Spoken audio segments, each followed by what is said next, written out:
Parce que lorsqu'on les a capturés, parce que ça a été vraiment une capture, en Inde, on les a déposés à l'île de la Réunion. Et c'est après qu'on les a dispatchés.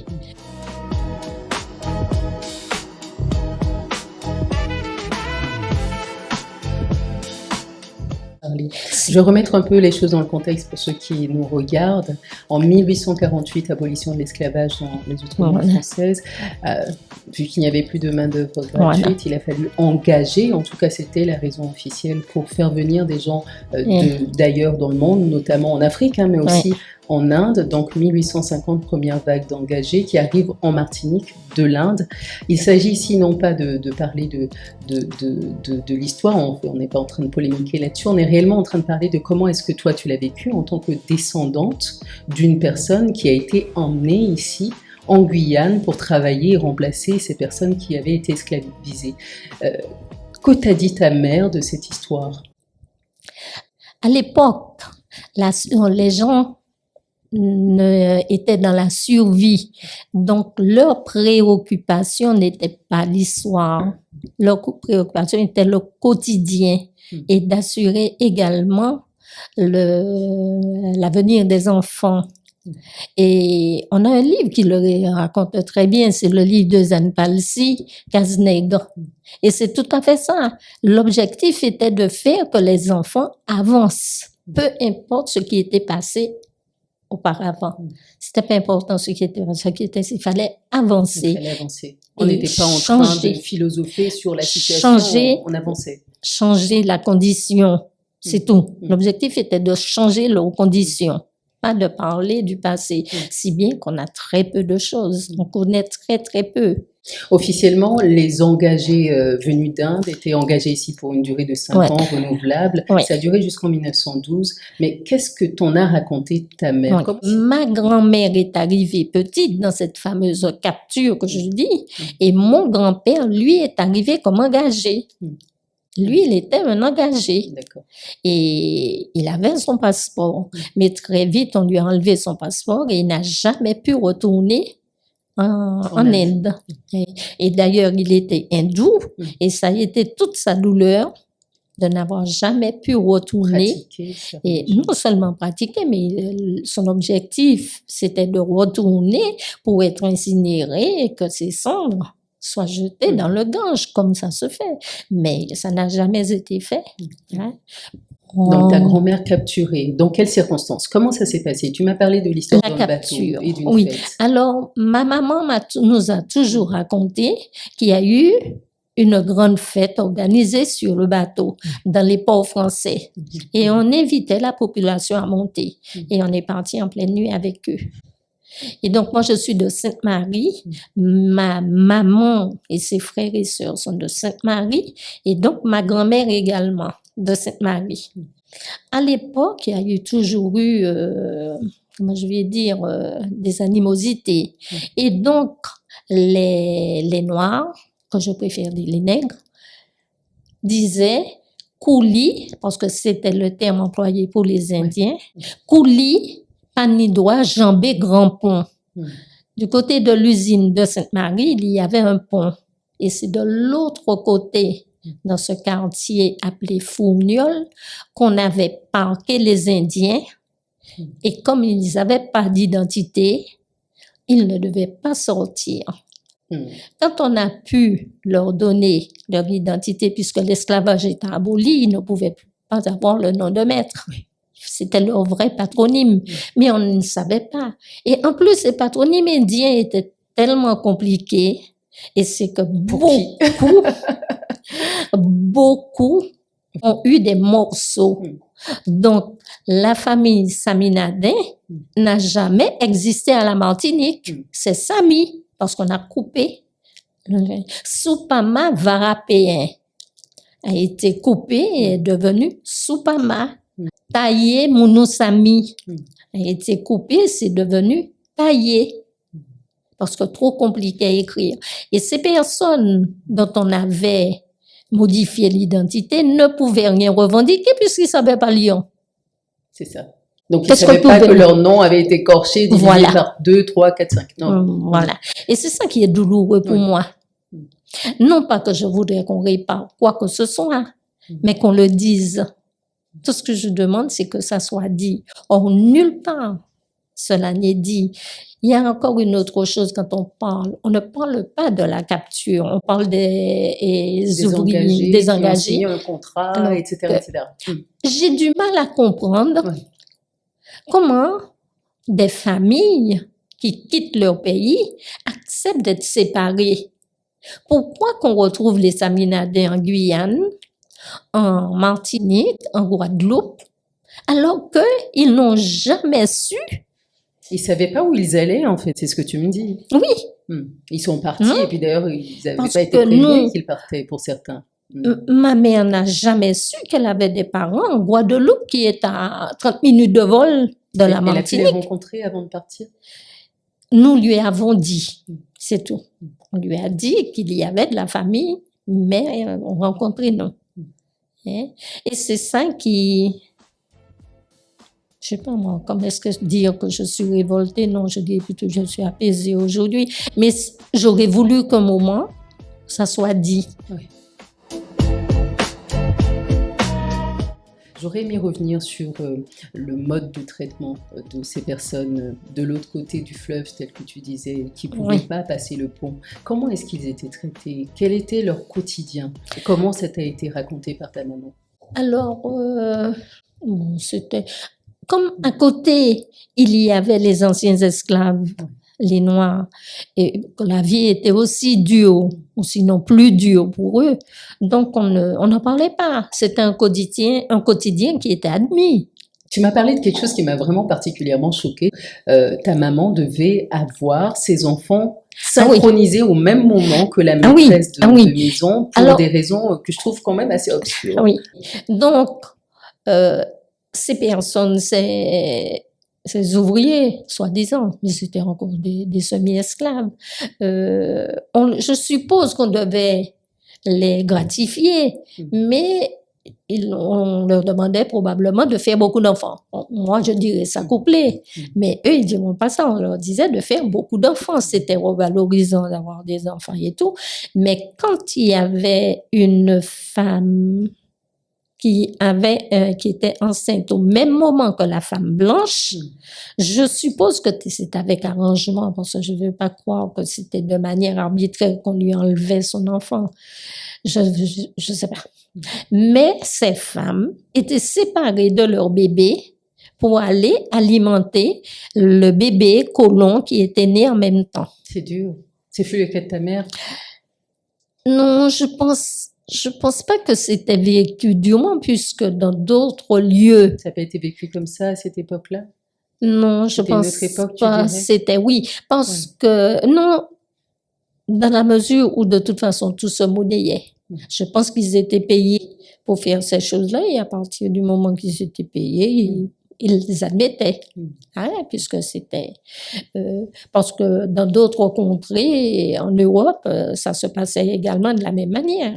On demandait à certaines femmes d'aller à l'été. C'était ce système. Les nourrices, c'était très courant. Voilà, donc c'était ce même système qui était reproduit. Mais elle avait quand même le droit d'allaiter son enfant, rassure-moi. Je n'ai pas les détails. C'était pas des choses qui m'intéressaient. On avait déjà tellement honte d'exister. Parce que moi, personnellement, je peux parler de moi et si c'est du racine. Quand j'étais à l'école, un Indien était tellement dénigré que moi-même, quand je pouvais répondre, je n'osais pas. Parce que tout de suite, tout le monde me tombait dessus. Couli, moi, j'ai chien. Rage de voir que je connaissais, je pouvais répondre. C'est dur quand même. Voilà. Et donc, je devais me taire. Parle-moi de Manchose.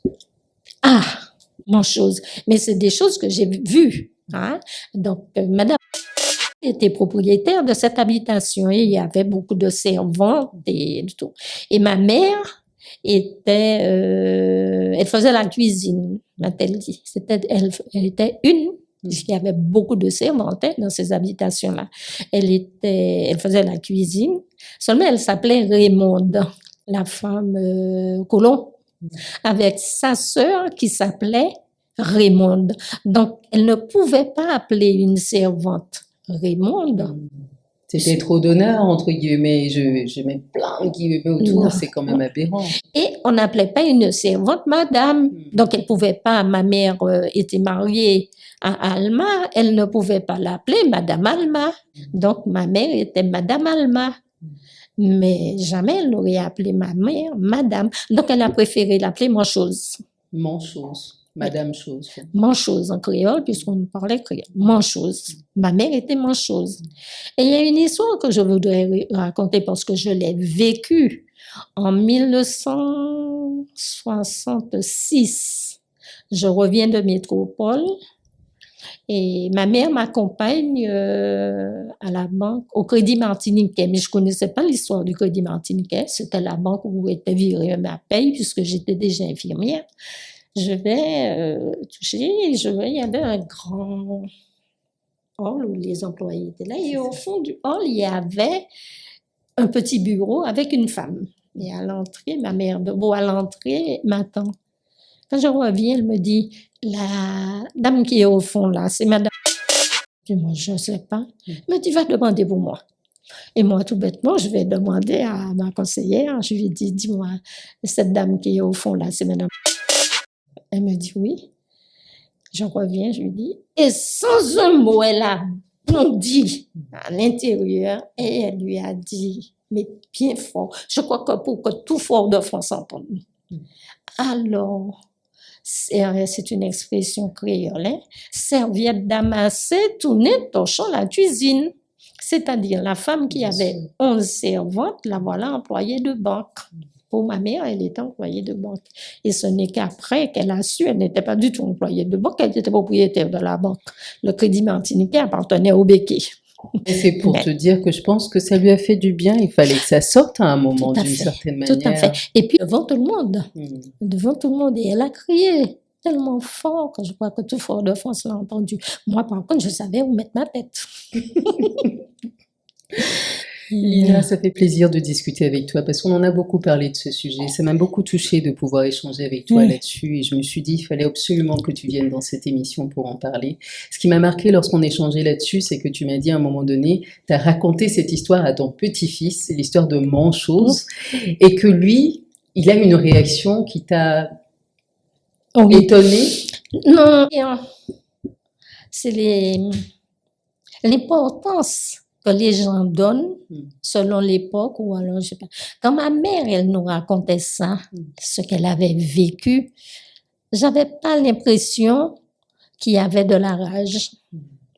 C'était sa normalité, tu dirais d'une certaine manière. Moi, je dis par rapport à ça, j'ai pas cette impression.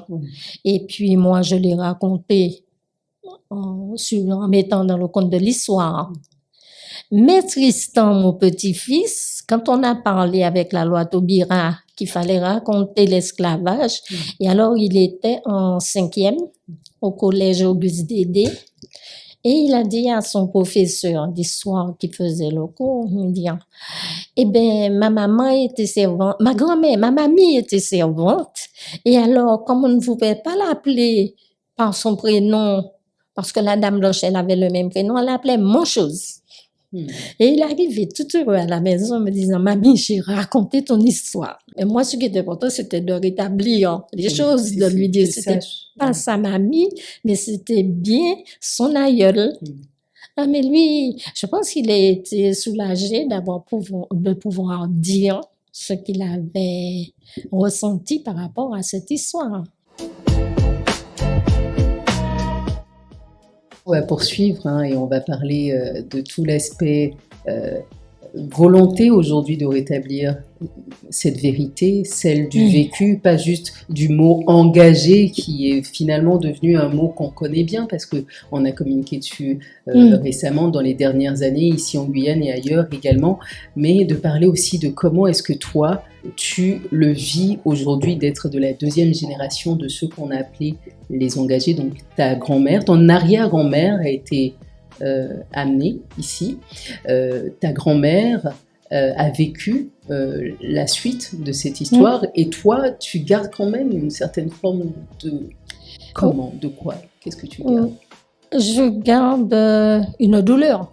C'est une douleur de voir que les choses ne sont pas écrites pour qu'il y ait des suites. On ne sait pas. J'ai l'impression qu'on l'a enfoui.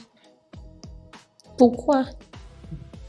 Pourquoi l'a-t-on enfoui? Pourquoi ne le dit-on pas? Pourquoi personne n'a envie d'écrire? Il y a Ernest Moutoussamy, un écrivain guadeloupéen qui avait écrit, et j'avais lu son livre à mes parents.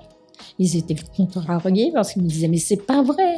J'ai eu la chance de rencontrer Ernest Moutoussamy en Guadeloupe, et je lui ai dit ce qu'avaient dit mes parents concernant son livre. Et c'est là qu'il me dit « moi, mon livre, je l'ai écrit à compte d'auteur. Si j'avais écrit la vraie histoire des Indiens, j'aurais pas vendu un seul livre ». Là, c'est en 64 qu'il avait écrit ce livre, avec tout, où on avait quand même cette séparation entre les personnes. Mais moi, je me dis, cette séparation était volontaire, c'était divisé pour mieux régner. Tant qu'on aurait mis les Noirs opposés aux Indiens, eh ben, les colons auraient eu moins de conflits. On n'aurait pas à se poser de questions sur les conditions de leur présence. Non seulement ça, mais il n'y aurait pas eu de coalition pour se battre. Comme je reviens toujours à cette histoire, la préoccupation de ces personnes n'était pas de raconter leur histoire, mais d'avancer. Il fallait qu'ils sortent de leur situation. C'est tout. Et puis, ils vivaient le quotidien en fait. Mais non, avec le recul de l'histoire, nous on observe ça parce que Dieu merci, des choses ont évolué, les gens ont évolué également dans leur mentalité. Donc on se dit, on est choqué parce que c'est choquant. Mais à l'époque, tu dis qu'on ne le vivait pas comme quelque chose de choquant, c'est ça? Non, je crois pas. On s'arrêtait pas là-dessus. Voilà. Peut-être que c'était choquant, mais on n'avait pas le temps de s'arrêter. Ça. Et puis, il faut voir le pouvoir. Quand on allait se révolter, quand on allait dire des choses, c'était pour s'enfoncer encore davantage dans la misère. Donc, on n'avait pas du tout envie. On n'avait pas le loisir de... Et quand on parle d'agressivité jusqu'à présent, je dis, mais enfin, il faut comprendre. Il y a quelque chose qui est enfoui, je ne sais pas pendant combien de générations, et que tout petit, chaque fois ça ressurgit avec violence, avec beaucoup de violence. Et voilà. Écoute, il y a un aspect de l'histoire, quand tu me l'as raconté, qui m'a interpellée, c'est de se dire qu'aujourd'hui, il ne s'agit pas de demander des comptes forcément. C'est vraiment quelque chose qui est de l'ordre de l'individuel aussi, c'est-à-dire de faire en sorte de guérir d'une certaine manière. Est-ce que c'est ça? Je ne porte pas de blessure. Non. Je ne Une porte douleur, mais pas de blessure. Non, je suis très fière de raconter. Certes, le ton peut augmenter, et parce que je vis la scène, mais c'est une scène que je vis ponctuellement. Je ne vis pas dans cette truc. Mais je sens quand même que tu es encore affectée. Mais quand tu l'évoques, mais sinon, c'est tout. Et puis après, je n'ai pas d'animosité contre les gens. Je sais qui ils sont, et puis bon, je sais comment faire et tout. Et ça reste là. Tu as eu l'occasion de faire un pèlerinage en Inde? Ah oui, en 2000. Oh, c'était merveilleux. Non, mais je ne pourrais pas l'expliquer. Non, c'est des choses que j'ai vécues et que je ne pourrais pas expliquer. Comment se fait-il que moi j'arrive avec une grande enseigne Nouvelle Frontière et que mon guide est hindou? Comment? Et quand il demande à tout le monde les raisons de leur voyage et que moi il me regarde, et je lui dis, vous aurez tout compris en me regardant. Et là, je lui dis, il fallait que je trouve mes racines. Et là, il me dit, moi, je suis hindou. Et c'est là qu'il m'a dit, je vais faire un bon chemin avec vous pendant les 3 semaines de... Et il m'a dit, quand je lui ai expliqué la douleur de mon grand-père maternel, et qui n'était pas retourné en Inde, et il m'a dit, alors, tu vas prendre l'eau du Gange, nous irons à la fête de la lumière, à ce moment tu prendras l'eau du Gange et tu retourneras à la Martinique, tu verseras la moitié de l'eau sur la tombe et, qu'est-ce qu'il m'avait dit de mettre l'autre moitié? De faire deux, non, il m'avait dit de tout verser sur la tombe et à ce moment, mes grands-parents retourneront au Nirvana. Je l'ai fait et je me suis sentie investie de quelque chose qui était vraiment merveilleuse. Et j'avais accompli un très, très grand acte. D'ailleurs, mes cousines, quand je suis allée, je leur ai dit qu'est-ce que j'étais venue faire. J'ai senti qu'elles étaient, puisqu'elles aussi, elles étaient allées en Inde, mais qu'elles n'ont pas eu cette chance de pouvoir le faire. Elle me dit, ben, tu as eu de la chance, Lina, de pouvoir le faire. Je dis, ben oui, moi, je sais pas, le guide m'a dit que maintenant, mes grands-parents sont retournés au Nirvana.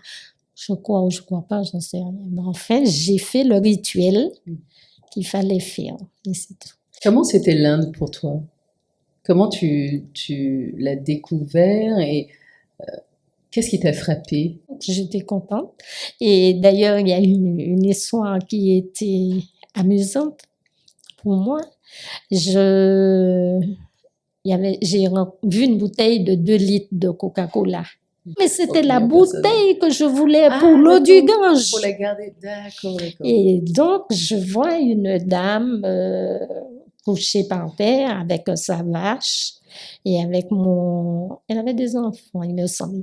Et avec mon vieux anglais, je lui explique que je voudrais de la bouteille, mais pas du Coca-Cola. Et est-ce qu'elle voudrait, mon Dieu, elle est rentrée dans une colère. Pourquoi? Parce qu'elle aime bien le Coca-Cola. Oui, mais elle a pensé que j'avais l'impression que le fait qu'elle était couchée par terre, qu'elle mendiait. Ah, d'accord. Donc, mais il y avait un coiffeur à côté qui a tout vu et qui a tout compris. Et il est venu en riant. Ben, je sais pas comment qu'il a expliqué à la dame, mais il a pris le récipient qu'elle avait, il a versé le Coca-Cola dedans.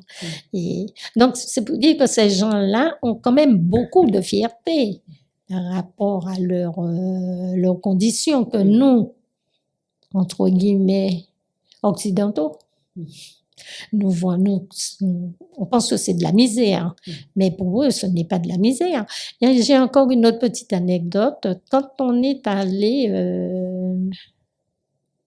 sur le Gange, il fallait retourner au bus, c'était très loin, et beaucoup de monde. Donc, on s'est garé facilement. Il y a un gamin qui est venu près de moi et puis il me parle en très bon français. Il était bien habillé, mais vraiment très bon français. Et puis, il m'a accompagné jusqu'au bus. Alors, il m'a dit, non, c'est celui-là. Il sait. Et il m'emmène effectivement à mon bus et tout. Et quand j'ai voulu lui donner un pourboire, il m'a dit non. Il veut pas de pourboire. Il voulait juste accompagner. Ça, quand on voit les gens pauvres comme ça et puis ils ont quand même une certaine dignité, ils sont pas à la mendicité et tout. Ça nous donne, nous soi-disant occidentaux, des choses sur lesquelles nous devrions réfléchir. Des sources d'inspiration, je pense. Est-ce que c'est vrai que les vaches sont aussi sacrées qu'on le dit? J'ai vu. Ce que j'ai vu, oui, parce que je te dis, la dame, elle était couchée dans sa petite cabane et la vache était à côté. Et puis, il n'y a pas que la vache, le singe aussi. D'accord. Les deux, le singe aussi.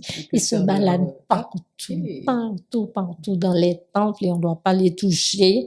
Mais là, je crois qu'on a pris des dispositions. Récemment, j'ai suivi une émission où il y en avait vraiment trop et on a dû les ramener un peu plus au fond dans les forêts. Je ne sais pas comment ça s'est passé. Mais on ne les tue pas. Hein. Non, on ne les maltraite pas.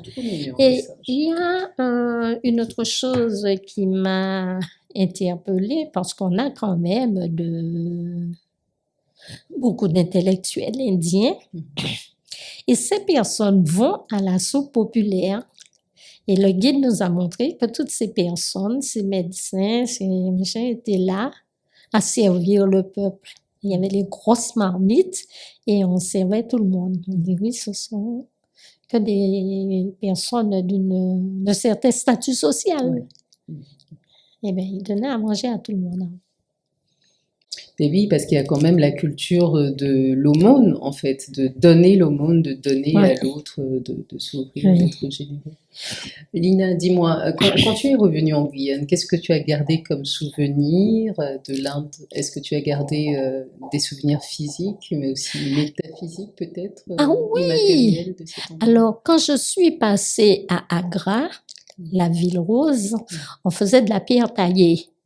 Et le guide nous a dit, bon, voilà, c'était un grand espace où les gens travaillaient. Je lui ai dit, il fallait s'arrêter. Je voulais qu'il s'arrête. Il s'est arrêté. Et sans demander quoi que ce soit, sans chercher ni rien, j'ai attrapé un oiseau en pierre taillée. Puis je pense, quand il m'a donné le prix, je lui ai donné son argent. J'ai pas dit que c'était trop cher, c'était rien. J'ai attrapé l'oiseau, j'ai donné l'argent. C'était pour moi comme un trésor. J'avais un trésor. Je suis revenue avec ce trésor.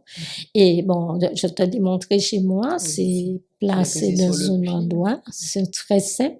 Mais pour moi, c'est quelque chose qui a beaucoup de valeur, cet oiseau. C'est une histoire que tu racontes souvent à ta famille? J'ai montré à mes enfants et je leur ai dit, celui qui prendra la maison, mais prendra soin, puisque voilà, l'oiseau vient de l'Inde, c'est ce qui nous rattache. Mais écoute, tu es revenue avec ce bagage, cette histoire que tu connaissais déjà, que tu as transmis à tes enfants, à tes petits-enfants. Parle-moi un peu de comment est-ce que ça a été perçu par tes enfants lorsque tu leur as raconté cette histoire. Mes enfants se sentent très indiens. Ah oui, dans leur manière de faire, dans leur manière de cuisiner, leur colombo et tout, et dans leur fréquentation également. Et d'ailleurs, ma fille qui a fait ses études en agriculture à la Martinique, son mémoire, c'est sur l'Inde, les Indiens aux Antilles. C'était ça son mémoire. Donc, c'est dire qu'en quelque part, ils sont j'ai eu une écrivaine martiniquaise que j'ai vue à la télé, j'ai récupéré son téléphone, je l'ai appelée et j'ai acheté ses livres. Elle s'appelle Christiane Sakarabani. J'ai offert à mes enfants, à chacun un livre, puisque j'en avais pris plusieurs d'histoires différentes. Et elle raconte justement cette histoire de capture, mais elle ne va pas dans les profondeurs. C'est de manière très superficielle. Elle dit qu'il y a des choses qui ne sont pas très bien expliquées, quoi, qu'on ne comprend pas très bien. Mais elle ne rentre pas. J'ai eu l'occasion de discuter avec elle longtemps et je lui ai dit, mais bon, de toute façon, c'est une écrivaine, elle a la manière d'éloigner le sujet. Elle l'a toujours éloigné pour que jamais on ne puisse rentrer dans le fond du problème. Je pense pas qu'il y ait de qualificatif qui existe pour je dis rude, mais ça fait pas le 10e, même le 100e de ce qui a pu être vécu. Le résultat aujourd'hui, c'est que nous avons des Indiens, des Amérindiens, des Africains, des gens venus d'Asie, les Hmong, etc. Donc toutes ces fleurs à travers la Guyane qui font la richesse de la Guyane. On a le colombo grâce aux Indiens et bien d'autres choses encore. Tu veux bien m'en dire un peu plus et conclure avec nous parce qu'il nous reste encore 2 minutes. Eh bien, moi je dirais que en Guyane, je me sens bien parce que je ne vis pas de cloisonnement. J'ai l'impression que tout est fluide. Quand je vais au marché, je suis bien avec les Hmong. Quand je vais sur le Maroni, j'ai remonté le Maroni jusqu'à Antekunpata avec les gens du fleuve. J'étais bien, j'ai dormi avec eux pendant 15 jours dans les hamacs, les carbets. J'étais bien. Je n'ai pas eu l'impression que c'était des gens qui faisaient un service. J'ai eu l'impression que c'était une famille qui était ensemble pour un moment. Nous sommes maintenant tous une même famille, tu dirais, ou pas encore tout à fait? Il reste encore des choses à... Il y en aura toujours. Des choses à régler. Il y aura toujours. Oui, forcément. Mais moi, je dis que chacun fait son parti. Chacun prend son parti et c'est tout. Moi, je suis pour le mélange, le brassage et puis l'expression créole. Tout le monde c'est moun.